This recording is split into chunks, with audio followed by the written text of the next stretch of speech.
Hashtag the words that healed us both. Have you ever had a moment that completely changed the course of your life? A chance encounter that somehow managed to heal wounds you thought would never close? That's what happened to me and Sarah. If our story touches your heart today, please consider hitting that like button and subscribing to follow more stories that remind us how connected we all truly are. It was raining that Tuesday afternoon, not the gentle kind that makes you want to curl up with a book, but the angry, relentless kind that soaks through your clothes and chills you to the bone. I ducked into Rosie's café, shaking water from my jacket, when I spotted her in the corner booth. Sarah from accounting. The woman whose spreadsheets had saved our department countless times, whose efficiency was legendary throughout the office. But the Sarah I saw that day wasn't the composed professional I knew. She was crying, shoulders shaking as she tried to hide her face behind trembling hands. I should have walked away. Should have given her privacy. I had my own problems, a mountain of them, in fact. My daughter Emma's parent-teacher conference was in an hour, and I was dreading it. Single parenting a 9-year-old while trying to keep my career afloat was like trying to swim upstream during a flood. But something about Sarah's isolation pulled at me. I knew that feeling too well. "Is this seat taken?" I asked, gesturing to the chair across from her. Sarah looked up, mascara trailing down her cheeks. Recognition flashed in her eyes, followed immediately by embarrassment. "David. I'm sorry. I was just leaving." She fumbled for her purse, clearly mortified to be caught in such a vulnerable state by a coworker. "Please don't," I said. "Unless you really want to be alone. Sometimes it helps to have company, even if we don't talk." She hesitated, then slowly released her grip on her purse. "I must look a mess." "You look human," I replied. "And trust me, I've looked worse." A small, reluctant smile tugged at her lips. "I find that hard to believe. You always seem so, together at work." I couldn't help but laugh. "That's the greatest performance of my life, then." The waitress came by, and I ordered coffee for both of us. When she left, silence settled between us. Not uncomfortable, just waiting. I didn't push Sarah to explain her tears. Sometimes people just need space to breathe before they can speak. "My mother has Alzheimer's," she finally said, her voice barely audible above the rain drumming against the windows. "I just got off the phone with her doctor. She's getting worse, and I'm her only family. I don't know how to do this alone." The word "alone" hung in the air between us. I knew its weight all too well. "I lost my wife 3 years ago," I found myself saying. Words I rarely spoke aloud. "Cancer. Emma was 6. Some days I still have no idea what I'm doing." Sarah's eyes met mine, and in that moment, something shifted. Not pity, I'd seen enough of that to recognize it instantly, but understanding. The kind that only comes from walking through fire yourself. "How do you do it?" she asked. "Keep going, I mean." I took a deep breath, searching for the right words. What came out surprised even me. "I stopped trying to be perfect," I said. "The day I realized I couldn't be both mother and father to Emma was the day I finally started being a decent dad. I stopped measuring myself against impossible standards and started focusing on what I could actually give her." Sarah wiped away a tear. "What was that?" "Authenticity," I said. "I let her see me struggle sometimes. Let her know it's okay to not have all the answers. We figure things out together now." The coffee arrived, and Sarah wrapped her hands around the mug like it was a lifeline. "I've been trying to be everything for my mother," she whispered. "Her caretaker, her memory, her daughter. I'm exhausted, and I feel like I'm failing her." "You're not failing," I said firmly. "You're just trying to carry something too heavy for one person." "But there is no one else," she said, the despair evident in her voice. I took a chance. "There could be. Not to replace you, but to help shoulder the weight." She looked at me questioningly. Community, I explained. After Lisa died, I tried to handle everything myself. Work, Emma, the house, the grief. I nearly collapsed under it all.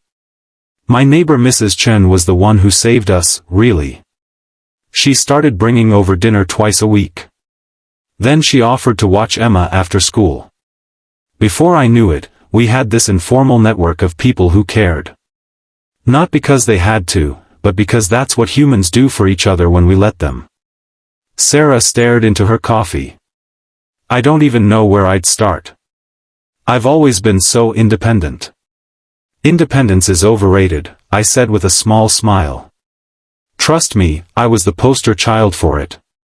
But there's a difference between being strong and being stubborn. The strongest thing I ever did was admit I couldn't do it all alone. The rain had slowed to a gentle patter against the windows. Sarah's tears had stopped, though the tracks remained on her cheeks. There are support groups, I continued. For families of Alzheimer's patients. And respite care options. Even just having someone to talk to who understands what you're going through can make a world of difference. Like this? She asked, gesturing between us. I nodded. Exactly like this. She took a sip of her coffee, seeming to consider my words. I've been so focused on what I'm losing with my mother that I haven't allowed myself to find anything new. That's grief for you, I said. It narrows your vision until all you can see is what's gone or what's going. For the first time, Sarah's smile reached her eyes. How did you get so wise, David from marketing? Trial and error. Mostly error, I admitted. And a very good therapist. We both laughed, and it felt like the first ray of sunshine breaking through storm clouds. I glanced at my watch and realized with a start that Emma's parent-teacher conference was in 20 minutes. I have to go, I said, reluctantly. Emma's teacher is waiting. Sarah nodded, understanding in her eyes. Thank you. For stopping. Most people wouldn't have. I stood and put on my still damp jacket. Maybe we could talk more. About resources for your mom, or just anything. I'd like that, she said. As I turned to leave, I paused. Sarah? The thing about storms is they always pass.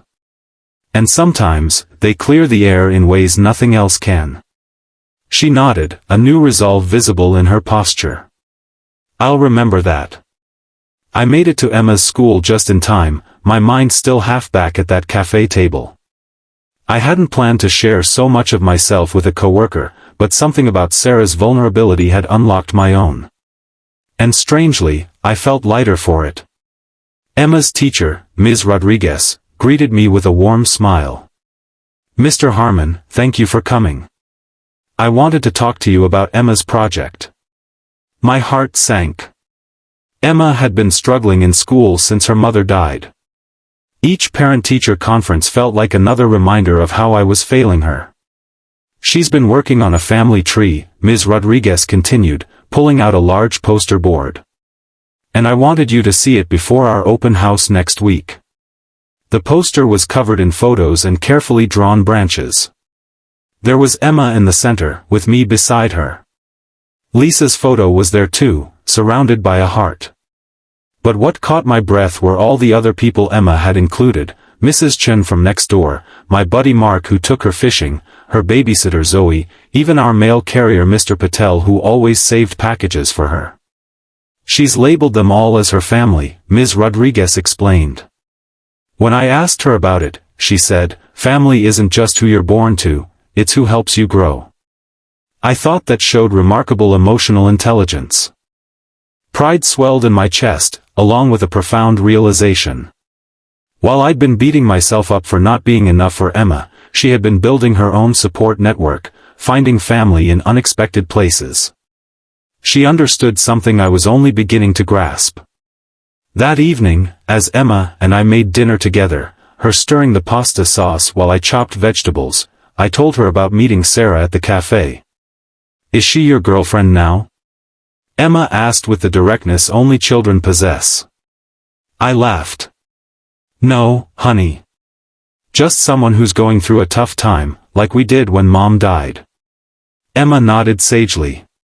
You should invite her for dinner. Mrs. Chen says food fixes broken hearts. Does it now? I smiled at my wise little girl. And Mrs. Chen is never wrong. I couldn't argue with that logic. Maybe we will invite her sometime. The next day at work, I left a note on Sarah's desk with the names of several Alzheimer support groups and my phone number. By lunchtime, she had texted me a simple, thank you. 3 days later, she joined one of the groups. A week after that, she found a part-time caregiver for her mother, giving herself a few precious hours of respite each week. And 2 weeks after our cafe encounter, she took me up on Emma's dinner invitation. That first dinner was awkward in the way new connections often are, tentative, careful. But Emma, with her child's intuition, knew exactly how to break the ice. My dad says you're good with numbers, she said to Sarah between bites of spaghetti. Can you help me with my math homework? Dad tries, but he makes it confusing. Emma. I protested, but Sarah was already laughing. I'd be happy to, she told Emma. And maybe your dad can help me figure out how to fix my leaky kitchen faucet in return. I'm terrible with tools. And just like that, a simple exchange was born. Skills shared, burdens halved. Over the following months, our lives began to intertwine in small, meaningful ways. Sarah joined us for dinner once a week. I helped her navigate the complex healthcare system for her mother. She taught Emma how to bake her grandmother's famous chocolate chip cookies. I introduced her to Mrs. Chen and our neighborhood network. Sarah's mother continued to decline, but Sarah was no longer facing it alone. And on the days when the grief overwhelmed her, she knew she had a place to bring it. 6 months after that rainy day in the cafe, Sarah's mother had a severe episode and had to be moved to a memory care facility. The night after the move, Sarah showed up at our door, eyes red from crying. Emma took one look at her and said, "You need hot chocolate and a blanket fort." So that's what we did. Built a fort in the living room with chairs and sheets, huddled inside with mugs of hot chocolate, and let Sarah cry until she couldn't anymore. I feel like I've failed her, Sarah whispered in the dim light of our makeshift sanctuary. You haven't, I assured her. You've done everything possible to keep her safe and comfortable. Sometimes love means knowing when to let others help. Like you did with me, she said softly. I shook my head. We helped each other. I was just as lost as you were that day. Emma, who I thought had fallen asleep, suddenly spoke up. Dad, remember what you told me when I was scared to ride my bike without training wheels? What's that, sweetheart? You said being brave isn't about not being scared. It's about doing the scary thing anyway.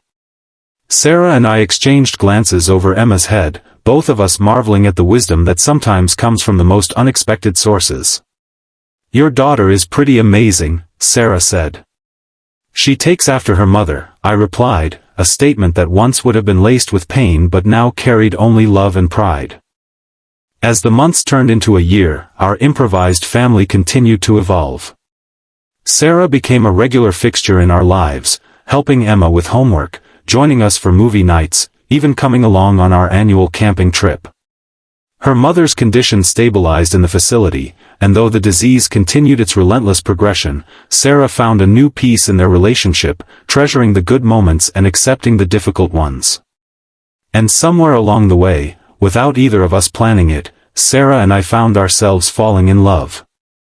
Not the dramatic, whirlwind kind from movies, but something quieter and deeper, built on shared struggles, mutual respect, and the genuine friendship that had grown between us. On the anniversary of our cafe meeting, I took Sarah back to Rosie's. We sat in the same booth, ordered the same coffee, and I thanked her for changing my life. I didn't do anything, she protested. You're the one who stopped that day. You're the one who shared your wisdom when I needed it most. That's not how I remember it, I said. I remember a day when I was drowning in my own problems, and helping you somehow helped me find my way back to shore. Sarah reached across the table and took my hand. Maybe that's the real lesson in all of this. That sometimes the very thing we think we're too broken to offer, connection, understanding, love, is exactly what heals us. I squeezed her hand, thinking of all the ways our lives had transformed over the past year. Emma asked me the other day if you were part of our family now. Sarah's eyes softened. What did you tell her? I told her that family isn't defined by blood or legal documents. It's defined by who shows up, who stays, who makes the hard days bearable and the good days better. And what did she say to that? Sarah asked, a smile playing at her lips. She said, "Duh, Dad. That's what I've been telling you all along." We both laughed, and in that moment, I felt a completeness I hadn't experienced in years. Not because all our problems were solved. Sarah's mother still had Alzheimer's, single parenting was still challenging, life was still complicated, but because we had stopped facing those challenges alone. 2 years after that rainy day in the café, Sarah and I got married in a small ceremony in our backyard. Emma was the flower girl, Mrs. Chen made the cake, and Sarah's mother had a rare moment of clarity, smiling as she watched her daughter begin a new chapter. Life isn't perfect. Sarah's mother eventually passed away, and we grieved together. Emma hit her teenage years and tested every ounce of our patience. Work had its ups and downs. But through it all, we had each other, and the extended family we'd built around us. Sometimes I think back to that rainy afternoon and wonder what would have happened if I'd walked past Sarah's table, too absorbed in my own problems to notice hers. How different our lives would be. How much joy we would have missed. The words I spoke to her that day weren't particularly profound. I didn't have any special wisdom or solutions. All I offered was the truth of my own experience, that we aren't meant to carry our heaviest burdens alone. That vulnerability isn't weakness but the doorway to genuine connection. That sometimes, the very act of reaching out to help someone else becomes the thing that saves us both. If there's one thing I've learned from our journey, it's this: the most powerful words we can say to another person aren't, "I have all the answers," but simply, "You're not alone in this." So if you're watching this and feeling overwhelmed by whatever storm you're weathering, remember Sarah and me in that cafe. Remember that connection can begin with something as simple as, "Is this seat taken?" Remember that healing often happens in the spaces we create for each other. And maybe, just maybe, find the courage to either offer that seat or take it when it's offered to you. Because you never know, the conversation that follows might just change both your lives forever. If this story touched you today, please consider subscribing to our channel for more stories that remind us of our shared humanity and the healing power of connection. And remember, in a world where you can be anything, be the person who stops at the table.